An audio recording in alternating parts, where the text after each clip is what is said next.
Hey everybody, welcome to Heels and Gills. If you're new to the channel, my name is Chuck, and today we're going to be tying up another one of our favorite jig patterns. Crappie is just around the corner, and we're going to be bringing a lot of crappie fishing right here to the channel in some of our favorite lakes. And today we're going to be tying up the little pink lemonade. This thing's dirt cheap to tie. The link's down in the description if you want to check it out for the materials after you get done watching the video. But this is a little killer right here for those crappie, and they'll put them in the live well for you. So guys, I hope you enjoy this video, and don't forget to subscribe and give us a thumbs up if you like it. Let's get this pink lemonade tied. Okay guys, let's get ready to tie up the little 1/8 ounce crappie jig right here that we've got. And as always, we're going to go over everything that we're going to be using here, right down to the paint. And you can see right here, it is two-tone. It's got some chartreuse and it's got some pink in it. We started out with some LA colors in white, and we covered the entire jig head with a white coat for a primer. And then we use some Day Glow. This is by LA Color. It's kind of like a chartreuse. And then a 5/16 in pink. Now, to protect the jig head, you can go with like a UV resin, which is awesome. Or you can use some Sally Hansen Hard as Nails, just like I got right here as well, to cover and protect that jig head. Now, the thread that we're using, this is by Do It. This is a red in A. And we're going to start out and work our thread all the way down the shank of this hook right here, right down till we feel the click of that tip of that hook. And we're going to back up about 1/4 of a way.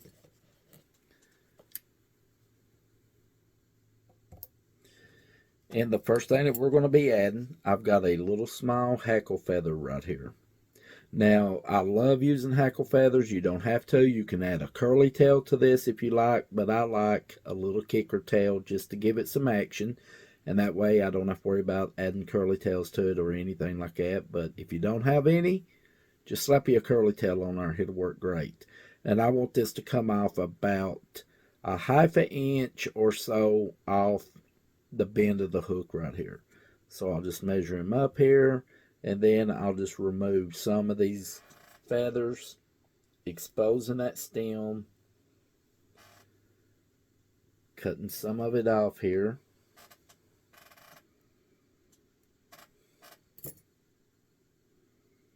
And I'm going to lay it right down on top of the shank of that hook. I'm just going to add a couple of loose wraps, making sure I stay right on top of the shank. Then a couple of tight wraps. At this point, it may twist on me, and I'll just bring it around just like so.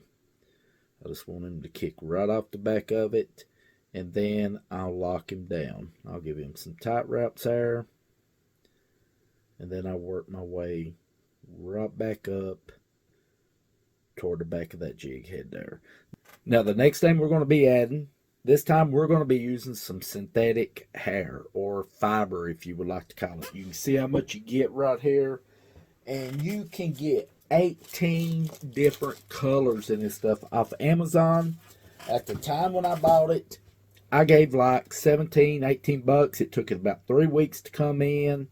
And it is some killer material fiber to use for tying jigs and flies. And you can tie a ton with this stuff right here, dirt cheap, when you don't want to use bucktail. I like taking a brush and I just brush it down just like brushing hair, and you'll see how it flares out there and you can get that fiber. Now at this point, I'll just go ahead and I'll just pull some of this fiber out here, measuring out about what I will need for this tie right here, and then I'll just go ahead and cut it.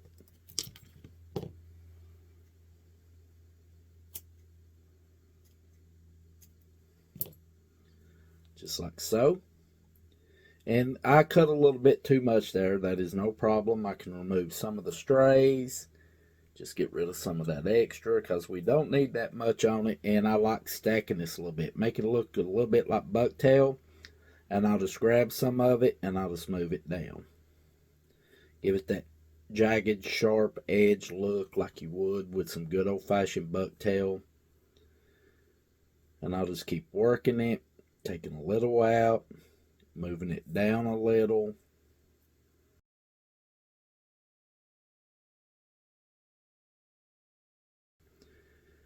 Right there looks pretty good for it. See if I got any strays here that I need to remove. I'll measure them up, and then I'll go ahead and trim this up, ready to add to the tie here. So now we'll just go ahead, we'll add it right to the back of that jig head. We'll add one loose route, a couple more than a couple of tied. At this point, we'll look at it, see what we got. I'm going to push forward and push down. I want this to go over the shank of that hook, so I'm just going to work it down. All I'm doing is just bringing all them fibers where it will cover the shank of that hook there. That looks pretty good there now. And now all it's left is to give it some turns and lock it in on the behind that jig head, just like so. Now the next thing that we're going to add to this, we're going to add some chartreuse flashing. I really like this. It's crystal flashing. And we're going to add about 2 or 3 strands to each side right here now. So we'll pick us about 3 out.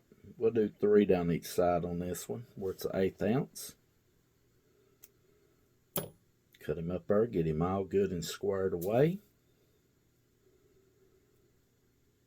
Maybe trim that up a little bit. It's a little crooked there. There we go. I'll wet it a little bit, bring it together. And then I want this to come down right back to where the hair ends on each side of it. So we'll place it right on the side of that jig.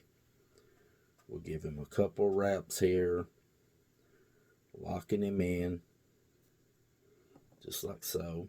And then we'll take the excess and we'll bring him around. And we're going to lay it right down the side of that jig right there. Pinching it, hold it in place. And then we're going to do a couple more wraps with him. And now we can go ahead, kind of eyeball it from the other side and cut that excess off there. Now we're just going to lay it back. And we're going to finish our collar up here.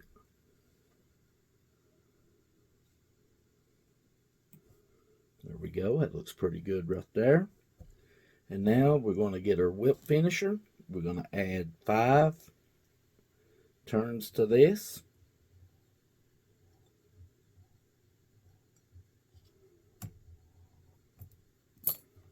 Wrap my finger around it, seat it down real good. We don't want to break it, but just seat that thread down good.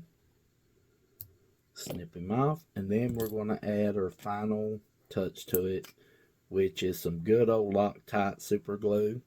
That's what I use on all my collars. One good drop right on top up there. Take our trusty old paintbrush tip and just run all around that thread. This is going to lock it in. This isn't going to go anywhere on this little jig here. This is a killer color prim crappie, and it'll put some in the live well for you. Well guys, there you go, the little pink lemonade crappie jig, and look at the material that you got here. You can tie a ton of jigs, whether you're brim all the way up to bass, whatever, out of this material right here. 18 packs, variety of many different colors. At the time, 18 bucks. Links down in the description if you want to check that out. But this is a killer little jig right here. I hope you enjoyed the video. If you did, I hope you give us a thumbs up. That helps our little channel out. Subscribe if you're not a subscriber. We got a ton more patterns coming down the line, and we're going to be bringing it right here to you on YouTube. So stay safe out there on the water, and we'll see you right here in the next one. Have a great day.